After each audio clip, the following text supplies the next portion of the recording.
All right. So hi everyone. My name is Dorian. I haven't presented before in this amazing reading group. I put my information on like the contact, but essentially I've been the reason why I picked this paper is because it is very close to the things that I worked on while I was at Twitter formerly. So it speaks close to me.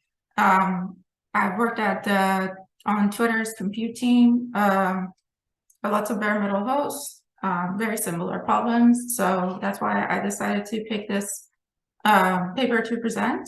So this is Hyrax failing place server operations and cloud platforms, focusing on Microsoft Azure as the cloud provider. A little bit of background and abstract on like what this paper is trying to achieve is that when we want to when we think about server failures nowadays where everything is on, when we're all users of public cloud platforms, you just terminate your instances, you spin up a new one, you don't really concern yourself with how many servers are there. To you as a customer, there's always unlimited amount of instances available. Unless the cloud provider is having issues. But to the cloud provider itself, you cannot constantly send the servers to repair, and because you don't have unlimited resources, right? So there's this paper actually reminds me of a similar paper by Microsoft Azure. I think it's called Gray Failures. So in a similar methodology and context, we think about the all or nothing methodology when we have hardware failures. So what they mean by all or nothing is that when you see a failure in the server, so your monitoring system detects like an IO issue or an SSD issue, it will just send the server to repair. So like it shuts down the server and then it sends it to the repair, so the hardware team will have to take care of it. Now, normally this could be fine, but you start seeing issues with this at scale. So some of the issues is that you need a continuous supply of spare components. And then the major issue, which I've also seen, is that repairs are not instant. They take about 3 to 190 days, depending on various factors, right? So like depending on how busy the hardware team is, if the components are available. And they also make up like a huge, part of the TCO, the total cost of ownership, for several lifetimes of typically 6 to 10 years. So what this paper is trying to say is kind of like build up on the gray failures, is that we can't constantly send servers to repair. Let's try to see if we can partially run that server. What kind of failures can we kind of recover from? So that we provide at least something to the customer, so that we don't have to, constantly have the servers rotate in and out of repair. So their solution is what they call a fail in place. So servers with certain hardware failures, you just change the state to degraded and then continue to host the VMs without needing to repair. Now, there's some challenges with this. Obviously, it's not simple. Some of the challenges is that, you need to obviously have the monitoring in place to know what kind of failures have taken effect and how to disable these affected components. And then you have to kind of have the nice thing about this paper is that they have a lot of historical data. So over the course of a few years, I think this particular paper focuses on their Gen 3 servers running from 2018 to 2022. And so they have a lot of historical data to know which components typically fail. So having that historical data is one other thing. And then deactivating certain components, such as DIMMs, can affect performance significantly. And this is pretty much the focus of this paper. It's not as simple as, some other component like fans. And then the last thing is kind of like a requirement for this is that you do not want to expose these performance issues to the customers. So in the eyes of the customers, when they're coming into Microsoft Azure and they're, launching, they want to launch an instance, they shouldn't see, because of your server state, they shouldn't see a delay in the type of instance they're launching. They shouldn't also see performance issues. So if you had specified that your instance has this is its performance with regards to CPU and memory bandwidth and so on, you should be able to offer the same performance, like peak performance, to the customers, so they should not be affected. That requires change. That requires change in the VM scheduling control plane, and how do you decide which servers can launch which instance types. Looking at typical cloud server configuration, obviously this is not, all of the server configurations, but this is the data they present in the paper. For example, configuration of like 24 DIMMs, 6 SSDs, 6 fans, and 2 CPU sockets. Now in the figure, they talk about the component types called degradable. So those are marked in green. And what we mean by degradable is that the components that basically have some redundancy built in. So obviously you have, multiple CPUs, that's redundant. Your motherboard is not. We said that we have 6 NVMe SSDs, so that is redundant. And then also we consider memory modules and DIMMs to be redundant, so they're not single points of failure. So with that, you can basically, think about these components as something that can handle some sort of partial failure. And like I said, the nice thing about this paper is that they do have the actual historical data. So looking at the data in this graph, this is the data presented from the different generation hardware. So you can see the server generations, the 1, 2, 3, 4, 5 are the colors of the server generations. And then this is spanned across 2018 to 2022. So pretty good amount of data. And you can see based on the repair tickets that they had. So the previous workflow was that they already have a built-in monitoring system, and that would detect some sort of issue, and it will send it will send the server to the repair. So the one thing about it is that those tickets, and we're gonna go through this, talk about this later. But essentially every ticket has only one type of failure attached to it. So because the servers are instantly sent to repair upon seeing a failure. So with that, you can see what kind of hardware failures typically happen. So they have the server health monitor agent that checks for server faults. And this is the data from that. As you can see, DIMMs are a pretty big failure case for the servers, mainly the Gen 3 servers, which I think is what most of this data is from. And then it's the SSD and hard drives, and then the fans. So that gives you some, understanding of okay, maybe these are also the degradable components. So maybe we can do something with the failure here. The not degradable components, the NIC, the cables, and so on, the motherboard, we'll just send those directly to repair if there is anything, happens to those components. So this paper focuses on memory, SSD, and fans as the most common degradable components. So like we said, there are some requirements here. So we have concerns with performance, efficiency, and capacity. So performance, like I said, VMs put on a degraded servers must have the same peak performance accepted for VM of this type. So if I go to Microsoft Azure and I want a server with 2 vCPUs and 8 GB of memory, and this is the type of performance that I need from them, I should be able to get that.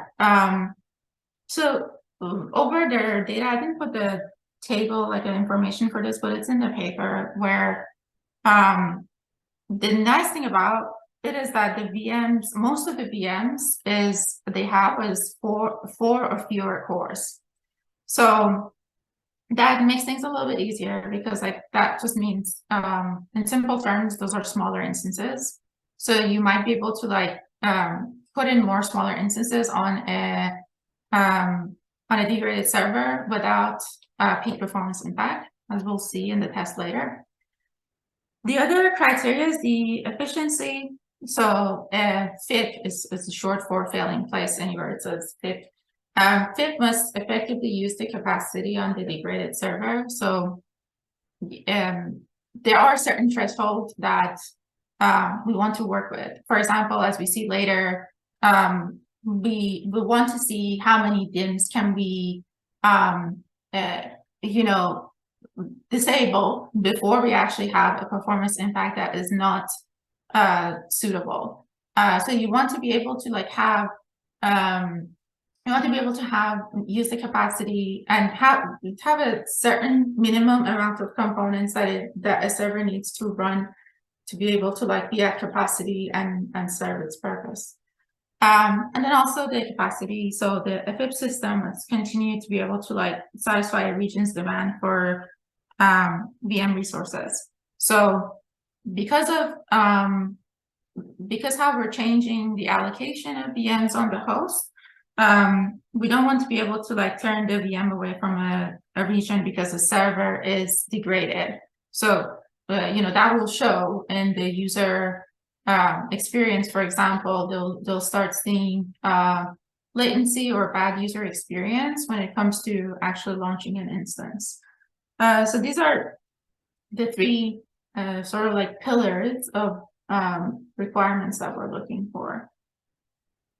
So if I may like interject some of my personal thoughts on this paper, is that there's a lot of focus on DIMMs, because as we'll see, the SSD pathway is a little bit simpler, and mostly I think because like SSDs are actual separate hardware themselves, but also there's 6 of them, and then the fans also are the same way. There's like enough redundancy in place for those pathways. So this paper actually talks a lot about the memory pathway. And the reason for that is that, so when you detect an issue with the DIMMs, you can disable it via BIOS. They do talk about one of the challenges being that a lot of these firmware features are not necessarily documented heavily. So those are rarely documented features. This one's called rank enable bitmask. And they do go into detail about what kind of level they disable DIMMs on, and they have decided to just disable a DIMM instead of going into like they always exclude all ranks on a DIMM. They don't go into that further detail, more detail than DIMM. That's like the lowest denominator. So some of the challenges, as you see on the graph, the picture on the right, is that when you have on the first picture where you see all the green, so that's when you have all your DIMMs working. And when you have all your DIMMs working and uniform, you're expected to get a certain throughput on the bandwidth, which is set on the right. So in this case, it's 114 gigabits per second. But what happens when you turn off DIMMs? So that comes with consequences to performance. And the thing about it is that it is not predictable. So because the memory this is like in very short terms, like in very simple terms, but because the memory is no longer uniform, turning off different DIMMs results in like the type of configuration that's outside the CPU specification. We call it DIMM population rules. So anything that falls out of the whatever is the specification for the CPU's DIMM population rules results in unpredicted performance. And what that is kind of like illustrated in figure B and C. So in figure B, you're turning off one DIMM, and the paper goes into details of like what sort of configurations you can make. But regardless, the point is that you in figure B, we turn off one DIMM, and you see that you start having different regions basically of the memory where, okay, one region has 114 and color 3 gigabytes per second, but then the other regions give you unpredictable performance, 76, 19. And then the third figure on figure C, you see the segmentation even worse, where you turn off 2 DIMMs. So when you turn off 2 DIMMs, there's even more unpredictableness. So that ties back into what we just talked about we don't want the customer to be affected. So if you are saying that you're giving specific bandwidth performance, then that should be it, and customer shouldn't see this unpredictability. So what do we do about this? What do we do about this unpredictability? So the first let's think about like deactivating DIMMs. So based on their data, they found that deactivating more than 2 DIMMs doesn't result in any improvements. Like you deactivate 1 DIMM, you can still use the degraded server. Deactivate 2 DIMMs, you still can squeeze out some performance. Again, instance sizes are typically smaller, so yes, we can have we can launch VMs here without effective peak performance. And then they realize after deactivating 3 DIMMs, so when it comes to deactivating 3 DIMMs, let's just send it to repair.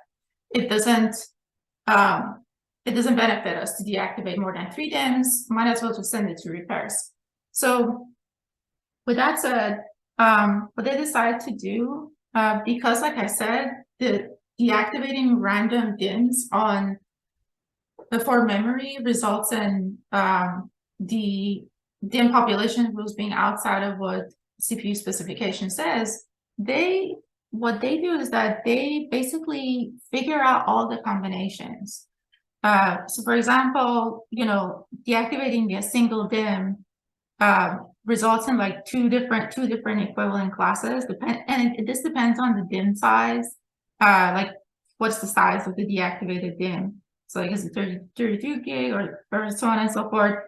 But basically what they do is that and also another thing this paper does is that a little bit it talks about the memory controller and the single socket or dual socketness. Here we're just talking about single socket, but basically what they're saying is that they think about all the configurations of what happens when you turn off a DIMM, and they basically group these different deactivation scenarios into classes where they store the data into a database.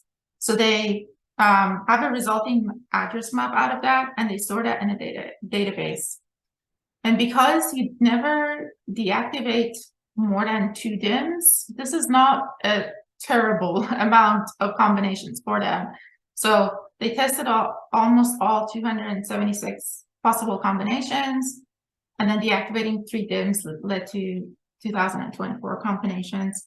So this is an interesting part. Like I sort of didn't expect them to fix this problem with figuring out all the combinations of what happens when a DIMM is turned off, and then calculating what the address space is going to look like, and act accordingly. And then the other interesting thing about this piece is that this level of detail is not exposed. Like we'll look at the architecture for the how the VM scheduler works with Hyrax, because like we said, we need some change to the VM scheduler to be able to actually schedule instances for peak performance. So we'll take a look at that, but basically this level of detail is not exposed to the VM scheduler, but this is all configured in Hyrax's policy, like what they call a policy service that basically decides on which configuration VMs go where, and has a mapping of the what do you call it, instance profiles. And then the SSD pathway, I was surprised that there wasn't as much, like the paper focuses a lot on memory and DIMMs. And I was surprised that there wasn't a lot on SSDs, but it's understandable why, because the local storage for, and by the way, this whole thing, the Hyrax, is only for compute servers. So like this is for general purpose compute fleet. So the storage fleet has its own rules and what they do with degraded servers. But the SSD pathway, you know, it's simpler because there's 6 NVMe drives and they're striped. So based on their data, they found that if they deactivate one NVMe drive, the aggregate throughput, it's enough for even the largest VM type. So you still can schedule the largest VM type on a server that's lost one NVMe drive. So that's great. But deactivating 2 NVMe drives, you will get enough throughput for second to last largest instance size.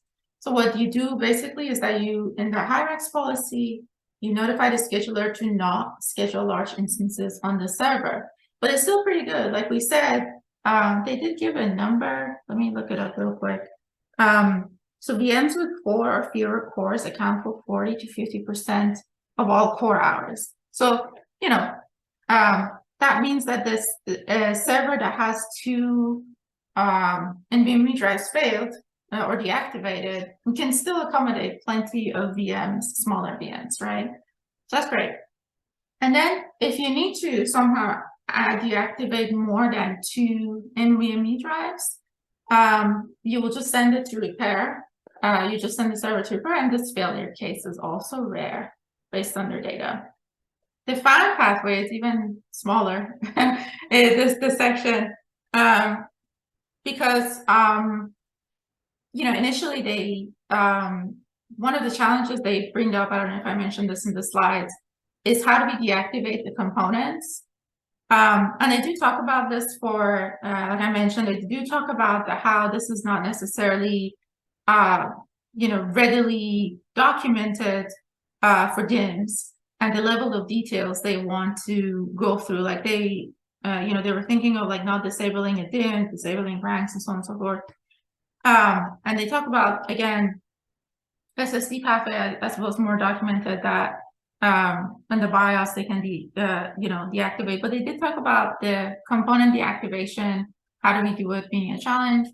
With fans, is simpler. They're monitored by the VNC, and then due to cooling over provisioning, they did not see any performance loss deactivating 2 fans. So you know, and anything else, that you have a threshold of how many failed components you can have, right? So we talked about 2 DIMMs, more than 2 DIMMs, we send the server to repair. More than 2 SSDs, we send the server to repair. And I suppose if all your fans fail, you obviously will send them to repair. So there's that. Fan, much more simpler.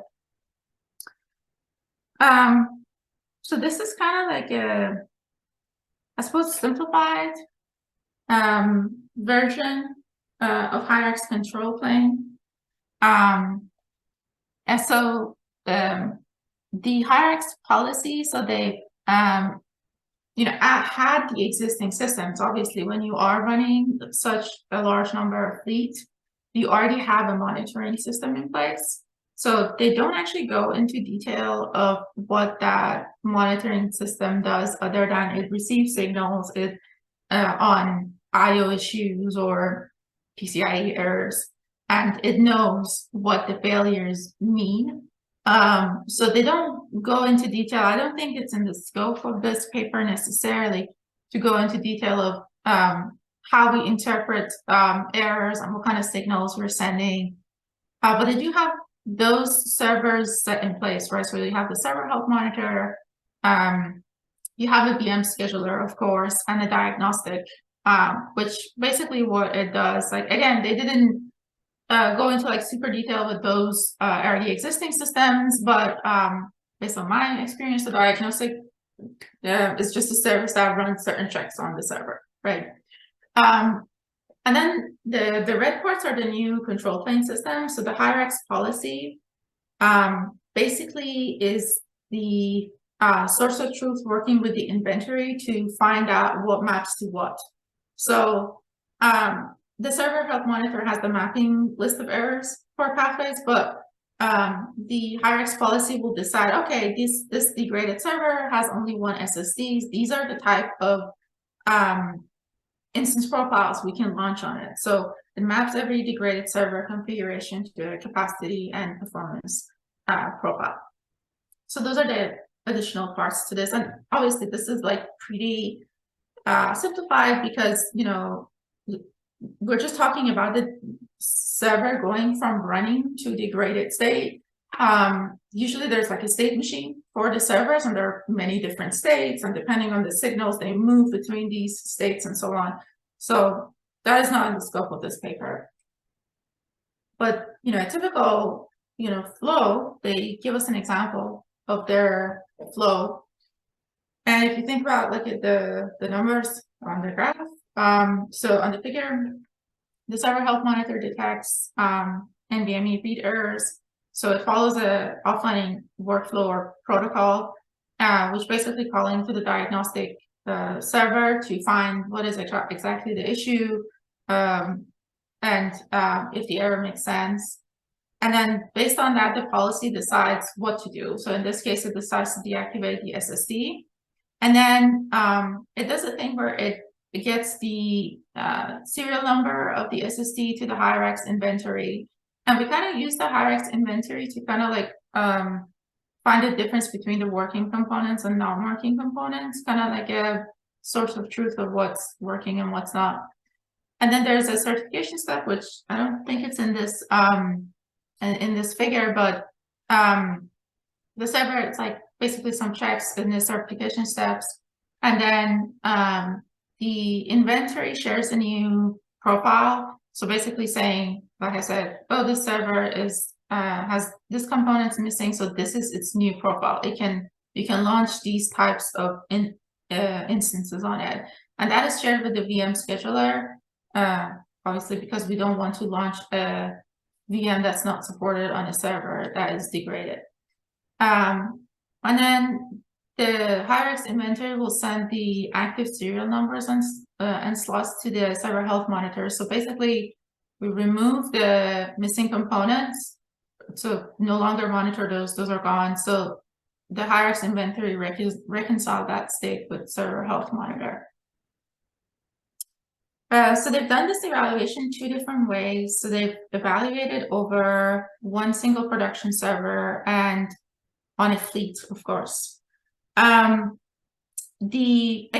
nice thing is that they do have historical data, not used for the production server, but they've used it to simulate basically, you know, large-scale simulations on a fleet. And some of the things they've done is to, for the server experiments, for the memory, they've used synthetically injected memory errors. And then they've measured the latency and bandwidth with Intel MLC. And then there's 3 different ways they've set this up. So like they, you know, Hyrax, and also the naive way with the hypervisor randomly allocating VM memory, and then the interleaving of the hypervisor page tables. So on the server experiments, and then they also have some information around like what is their 3rd generation server that they've used for this, with the 2 Intel Skylake processors, which has 96 threads, and then 32 gig and 16 gig DIMM per channel. So they have those listed in the paper as well.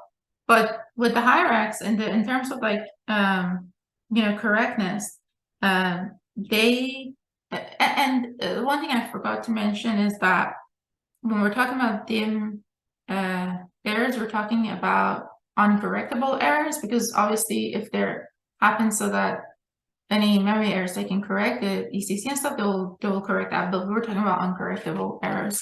So with Hyrax, they observe no Hyrax observed a burst of uncorrectable errors that crash both the VM and the host. And then with the Hyrax, it was able to like run without errors or crashes.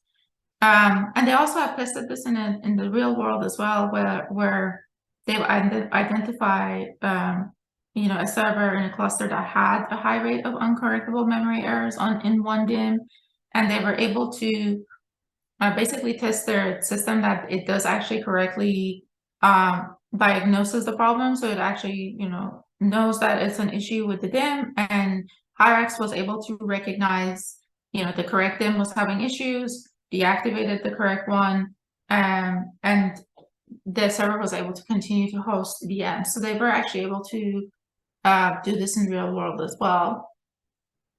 And then, like I said, they also ran this on a bunch of like clusters as well. So like based on the data they have, they did some simulations. The memory bandwidth at Hyrax is at, I think on the left is on the single server still. So the memory bandwidth at Hyrax is at 1% of healthy servers, and then latency within 5%. And those are different. On the right is a different configurations for the memory and pages. And then the running on large scale simulation, and they did some large scale page coloring simulations that I didn't necessarily put all the details of that in the slides, but some interesting numbers that they had. I think it's a fairly great metric is that Hyrax almost always achieves the same VM memory and bandwidth on degraded nodes as VM would on healthy servers. But then some other interesting notes that page interleaving and Hyrax had similar results. So page interleaving results in a low percentage of VMs that have less than 95 to 99% of the aggregated memory bandwidth of a healthy server. But then one problem with page interleaving was with the memory latency or memory access latency, where because page interleaving increased the number of page tables in the VM by orders of magnitude, then we got higher TLB misses. So that added increased memory latency, access latency, and then the workloads for small page sizes also had a performance hit. Then the large scale simulation, I should have put this slide before, but replaying historical data, like I said. So depending on different generation of servers, so that for Gen 3, they had 2 or 3 years of real failure data, and then the modeled future failures with the help of Gen 1 and Gen 2 data. And they compared two designs. So Hyrax is what we're talking about here, where we try to like, fail in place, and then all or nothing is when we send the host to repair immediately. So another thing that they discussed with Hyrax was that with the all or nothing approach, when a component fails, you immediately send the components to repair. So that's IR, the immediate repair. But what happens with Hyrax to the repairs? I mean, you still will send items to repairs. What happens is that they mini batch the servers to repair. So you get a small batch of servers and for this simulation, they've considered it at 3, 6, and 12 months. So you will kind of like batch your repairs instead of like immediately sending them. So that's what the simulation kind of looks at. And in the performance, they've measured like the repair tickets. So obviously, because Hyrax enables mini batching, they have like 55% reduction in tickets. And then 55, the repair trips is like the technicians traveling to a cluster to do the repair trips. So under Hyrax, so 55% of the repair trips can be avoided. I mean, this is like common sense, right? So instead of needing to take an SSD out or something deactivated, then nobody needs to like make the repairs, right? Make the repair trips. And then the reduction in rerouted VM. So I thought this metric was fairly interesting. Oh, I forgot did I forget the lost available core hours? So basically this metric is the impact of the repair on the operating model. So that's kind of like a metric for availability of the cluster and its hardware resources. So if so that also had like an improvement. I think that's the C. Median improvement 38% for a 3-month interval to 55%. The one interesting thing about the last metric is rerouted VMs. So this basically means when you request a VM from Azure in a certain region, if you are on a you might have to get rerouted because of these degraded servers. When I was reading the paper before I got to this metric, I had a thought that this might actually be the thing that causes like latency, but it actually doesn't. So it does actually has 38% reduction in rerouted VMs. So that was an interesting metric. A metric that translates to business sense, I suppose, is the TCO impact. Tickets reduction by 55%, technician time reduced by 48%, technician time being a good chunk of TCO. That results in 4.5 to 6% reduction in TCO. This particular figure, we talked about the threshold. So like, okay, you deactivate 1 DM, 2 DMs, at 3rd DMs, you will not get benefits. The performance hit outweighs the benefits. So they did observe that there are certain thresholds that, for example, beyond the 1 DIM and 1 SSD, and the failures are different, right? You might have like a 1 DIM failing, 2 SSD failing on 1 server. I don't know if you're having a bad day.